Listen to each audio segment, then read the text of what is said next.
మనలో చాలామంది మతాలకు సంబంధించిన దేవాలయాలను ధ్వంసం చేస్తారు.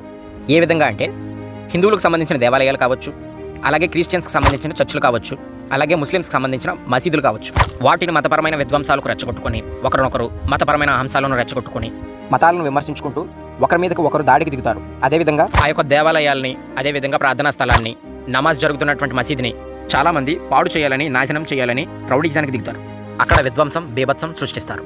అలాంటి సందర్భాల్లో ఎవరైనా గనుక అలాంటి అల్లర్లకు పాల్పడినట్లయితే వాళ్ళపై మీరు కఠినమైన చర్యలు తీసుకోవచ్చు.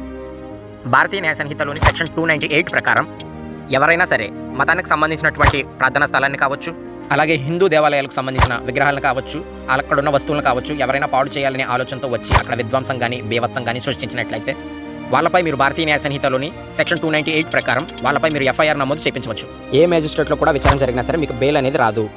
మీరు 2 సంవత్సరాల వరకు జైల్లో గడపాల్సి వస్తుంది. లా తెలుసుకోండి.